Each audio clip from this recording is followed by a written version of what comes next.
Hello and welcome to BYJU'S Exam Prep IAS. Before we start with our today's analysis, a quick gentle reminder. As part of Target Prelims 2022, tomorrow's session would be in reference to the government schemes. This session will be conducted by Harshmeet Singh sir, and please do tune in from 7:30 to 9:30 p.m. Let's get started and look into the first article. The first article says, what are India's plans to avert a wheat crisis? The government of India was expecting wheat production estimates to be about 111.32 for the crop year ending June. However, now the projections have changed. There has been a considerable drop in the projection of the wheat and it has gone down by about 5.7%, leading to 105 million tons. Let us try and understand why is there a drop when it comes to the wheat production. When it comes to wheat, India is the second largest producer of the wheat in the world, with China being the top producer, Russia being the third largest producer. Ukraine is the world's eighth largest producer of wheat. This can be very important from the preliminary examination point of view. So do remember, China is the largest producer of wheat, followed by India, followed by Russia. These are the top three producing states of wheat in the world. When you consider India, for the last few years, we were able to get bumper returns when it comes to the wheat. But in this particular year, the government of India's projection of 111.32 may not be successful. Why? That is because the production is expected to fall on account of unusually warm weather conditions. We did recently discuss as part of our Big News initiative that heat waves has been persisting in India from the north to the south, from the east to the west as well. And as a result of these warm weather conditions that has persisted between March to April in most of the key wheat growing areas of Punjab, Haryana, Madhya Pradesh as well as Uttar Pradesh, which is why we will have a drop in the wheat production. So the intent here is that the government of India was expecting a particular yield from across the India, but because of the weather related issues, climate change variations, because of the heat waves, what we have seen is drop when it comes to the yield projections. What will be its impact on the government procurement?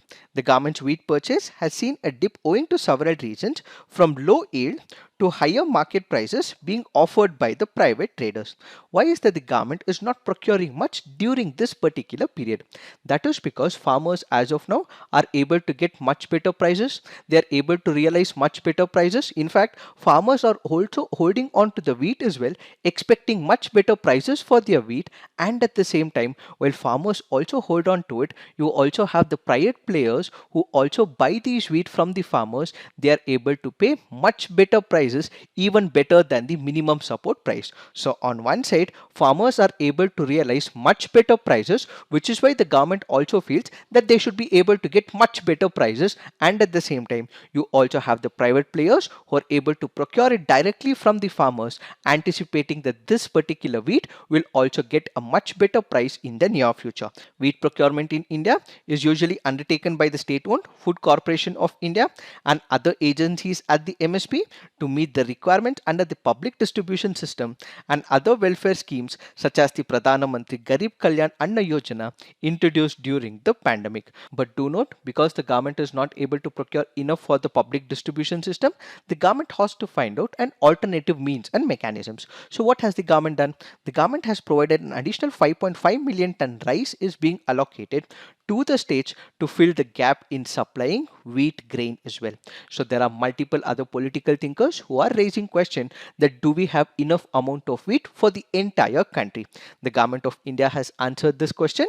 It has said that India is in a comfortable situation with the overall availability of the grains and the stocks. We have enough amount of stocks of the wheat for the entire country. Now, how will this benefit the farmers? We did discuss that when it comes to this wheat procurement, the government of India is not procuring much. That is primarily because they have been offered a price above the MSP. Let's say hypothetically, if they are being offered with MSP about 20.15 per kg, in the normal market, in the open market, they are getting about 21 rupees. So the farmers are able to get much better prices for their produce. So will farmers benefit from it? Obviously, the farmers will benefit from it. Added to it, we also know for the fact that because of the Russian invasion of Ukraine, we have number of countries facing the wheat crunch. Russia happens to be the third largest producer. Ukraine happens to be one of the largest producers as well. And these countries were exporting the wheat to multiple other countries like Egypt, Tunisia, Tanzania, Mozambique, so on and so forth. And these countries are now not able to import from Russia as well as Ukraine. So these countries still want wheat as well. And one of the countries that they're all looking up to is India.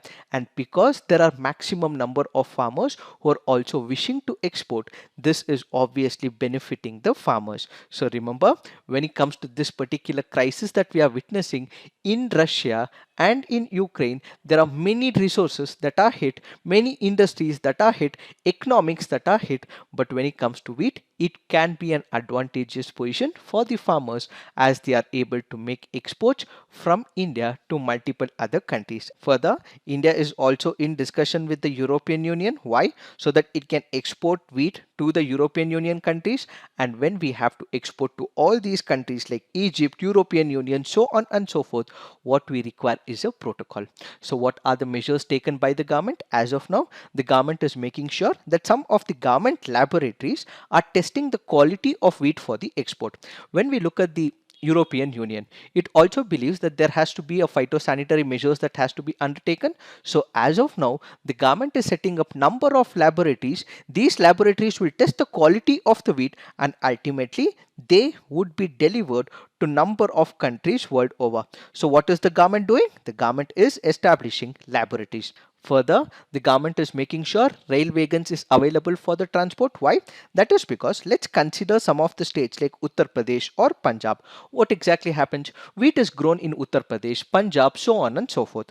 These will have to be transported to the port areas. It can be Karnataka, it can be Kerala, it can be Maharashtra, it can be Gujarat. And from these port areas, they are ultimately transported to multiple other countries. So how does this wheat that is grown in Uttar Pradesh reach the port areas? So this has to reach via the railway transport. So what is the government doing? The government is assisting the farmers by providing the support through the railway mechanism. Added to it, they are also working with the port authorities to give priority to the wheat exports in the country. So these are some of the measures that have been taken by the government of India. However, many on the other side also believe that if private players continue to buy more than the MSP, this will also stake inflation in the country. So more the inflation, more will be the price of the wheat, and ultimately this will lead up to inflation. This will also mean that the government will also have to control the inflation, and at the same time we also have to understand that during the COVID-19 crisis,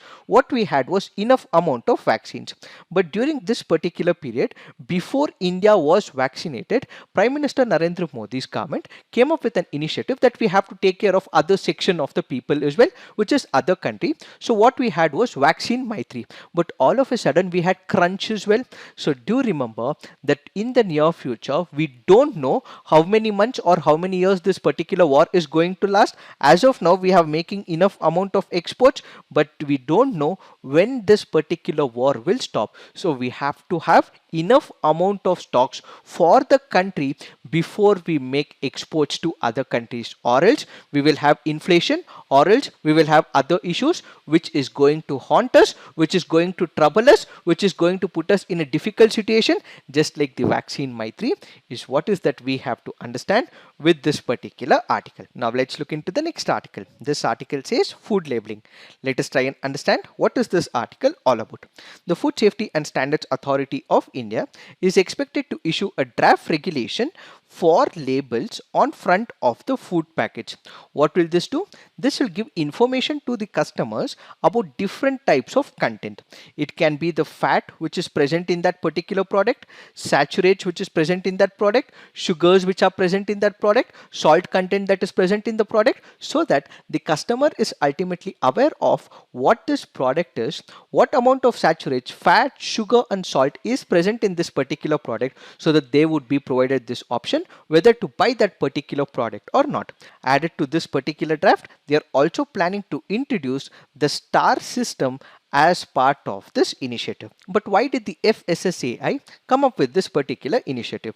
That is because in the past few decades, the country's disease pattern has shifted. While mortality due to the communicable maternal, neonatal and nutritional diseases has declined, India's population is living longer.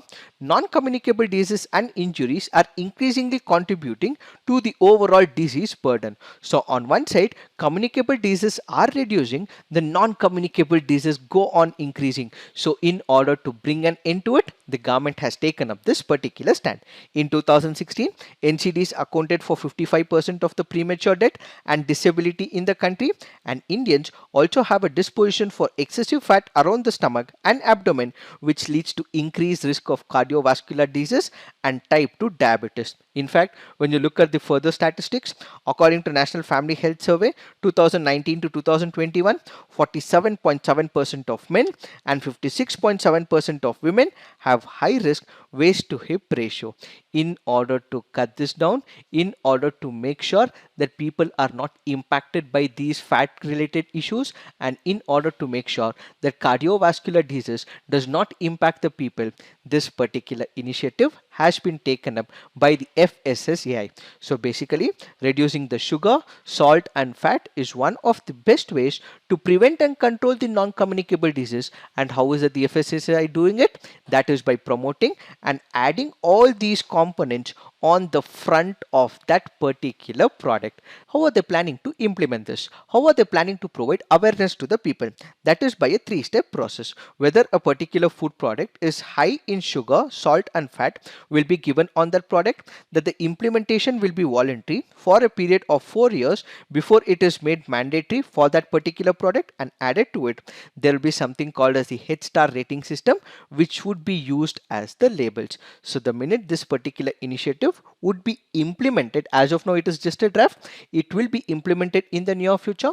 So it is being given to number of people, the major stakeholders of particular product in the food industry, and they have come up with their own idea as well. The food industry agreed that FSSAI's decision on the use of mandatory implementation, use of ratings and sought more time to study the issue of the thresholds.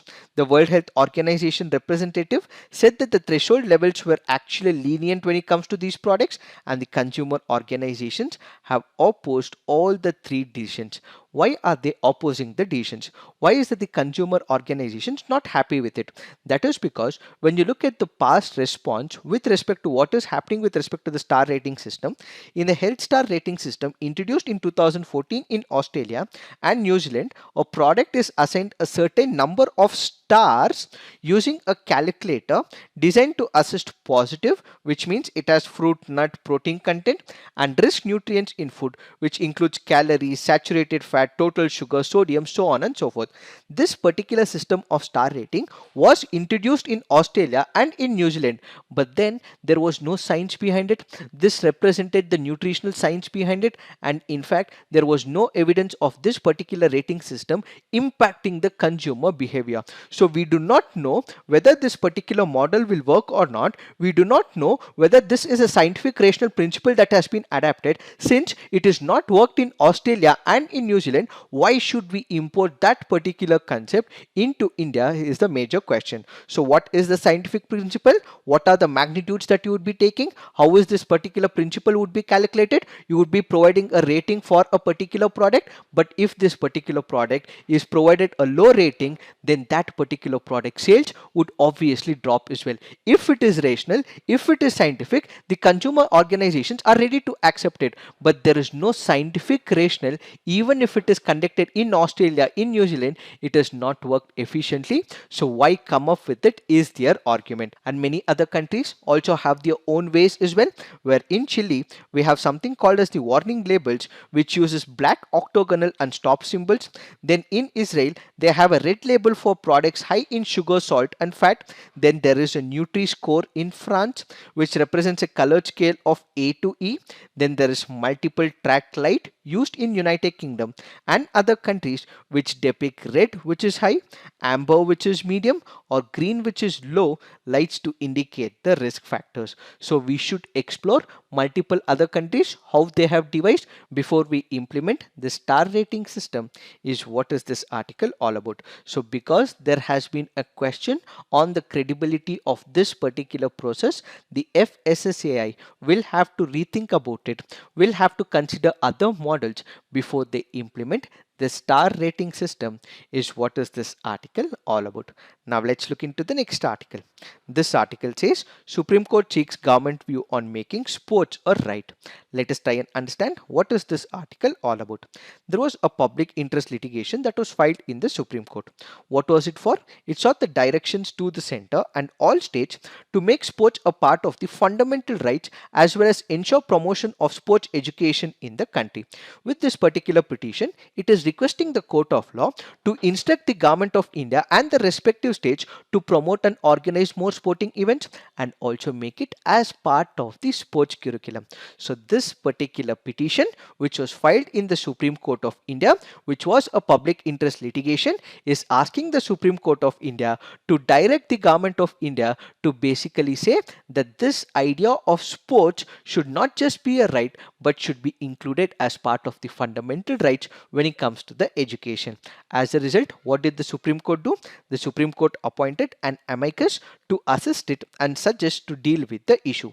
Who is this amicus curiae?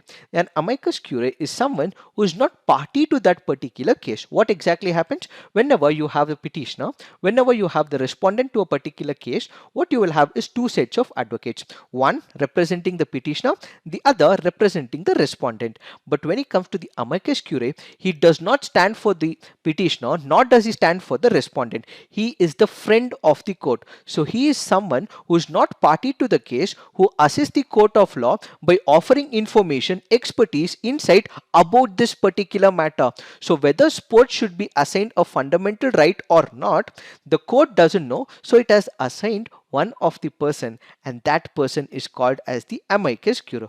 So what is the amicus curiae done right now? He's looked into this particular issue and has also submitted a report to the Supreme Court of India. So what is the content of this particular report? One of the suggestions given by the amicus curiae was physical literacy to be recognized as a fundamental right protected by Article 21, which speaks about protection of life and liberty of the Constitution. So basically, the recommendation also says that sports should be identified as a fundamental right when it comes to the education. The center has also been asked to establish what is called as the National Physical Literacy Mission, which will give an idea about what this right is all about. This will give us an idea about the curriculum design. This will give us an idea about the grievance redressal and how sports needs to be monitored in the schools, whether at the state level, whether at the central level. How are we going to implement this? That will be undertaken at the National Physical Literacy Mission. It also sought a direction to ensure that all non-residential colleges and schools shall compulsorily allow access during non-working hours to the neighborhood children to use their playgrounds and sport facilities for free for the academic year commencing from 2022. What does this mean? Let's say, for example, there is an established school. This established school has huge playgrounds, but there are many other children who do not go to schools. There are children in the neighborhood, they may not have access to the ground. So it is requesting these schools to provide those children who do not access to the grounds so that they can come over and play in this particular area. All school boards, including CBSE, ICSE, state boards, IB, IGCSE, should be directed to ensure that from the academic year, at least 90 minutes of every school day will be dedicated to free play and games. So in a particular day, whenever there is a classes that are conducted in a particular school, what you have to do is to ensure that about 90 minutes in a day will have to be given to the school students. For what? In most of the schools, even the PT classes are taken for the maths classes, science classes, chemistry classes, so on and so forth. In what could be an obvious deviation, the recommendation says that 90 minutes will have to be given for the sports as well as for the games. They should not be taking up these classes for the maths classes, so on and so forth. So every single day, just like we have physics classes, chemistry classes, mathematics classes, so on and so forth, 90 minutes should be given for the sports and games, says this recommendation. Added to it, what we require is the need for the empowered committee. The amicus has submitted that the court may direct the Ministry of Education through the Department of School Education and Literacy to form an empowered committee on working group consisting of senior officers from keyline ministries, independent experts from the fields of education, health, disability, sports and movement, so that this particular committee can give us a strategic blueprint for actualizing this fundamental right. So they will make a recommendation and this recommendation will have to be implemented. So this will ultimately give a blueprint. So that particular blueprint will have to be implemented by the school authorities. So this is what is the content of the report. Now what is that we have to understand?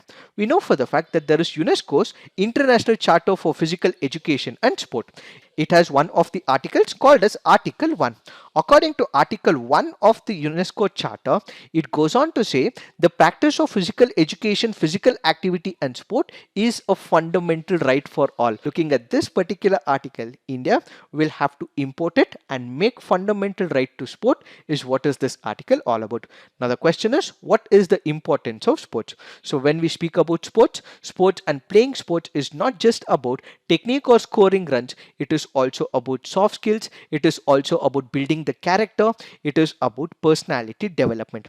Whenever a person plays a sport, he regularly can help keep his body active, it makes him discipline himself, and at the same time, when we speak about sports, it is also about team building as well. It is about cooperation, it is about leadership, it is about aggression, it is about passion as well. When we speak about team games like cricket, one of the leadership skills that we all associate to is to Mahendra Singh Dhoni sir. And when we speak about Dhoni sir, it is always a pride that he's taken us to greater glories, won us cups after cups. So this particular sporting event teaches us leadership. It also teaches us aggression as well. It also teaches us passion as well. So whenever you see Virat Kohli, all that he stands for is the aggression and the passion for the game. So when it comes to these sporting events, one, it will teach the leadership, it will also build in discipline, and the team commitment is another advantage. And finally, playing sports also allows children to exhibit leadership skills and qualities are some of the advantages that we have to look in. So the government of India will have to look into this particular report and ultimately give its conclusion is what is this article all about. Now let's look into the next article. This article says, is La Nina a fair weather friend of our country? Let us try and understand what is this article all about. What is La Nina? La Nina, like El Nino, happens to be a weather pattern that occurs in the Pacific Ocean. Before we understand, let us understand some of the basic principles. When it comes to the cold air is denser, which means it is associated with high pressure. When we speak about warm air, it is less dense, so it is generally associated with low pressure.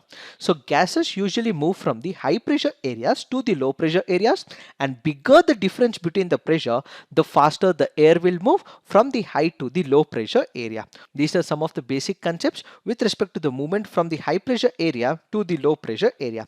Now normally what happens, there is high pressure in the western part of the South American region and there is low pressure in this part. So the wind starts moving from this direction to this direction, but during the La Nina conditions, there is excessive cold on the western side of the South America, and as a result, there is increased trade winds that happens. So this means that India will get much better rainfall during the La Nina conditions. Why is that there is more rainfall? That is because there is lot of pressure differences. There is too much of high pressure on the western side of South America, there is low pressure on the eastern side of the Pacific Ocean, which means there is increased winds that move along this particular direction. So as they move, they also carry the moisture, and this means that India and many other countries will be getting good rains. But this article currently goes on to say that generally when we consider La Nina, it is considered good for India as it brings rains to India, but as of now it is also being blamed. Why? Because the longest spell of heat waves is being associated to La Nina. It is this that we have to understand with respect to this article. Now let's look into the mains practice questions. Wheat production is expected to fall on account of unusually warm weather conditions. Discuss the measures taken by the government to balance domestic supplies and rise in export demand. Next question. Front of pack nutrition labeling is widely considered to be a powerful and simple tool for discouraging consumption of processed foods. Comment. So please write all your answers on the comment section. Please do give feedback to your friends' answers. So this is it for today. Thank you for watching. All the best.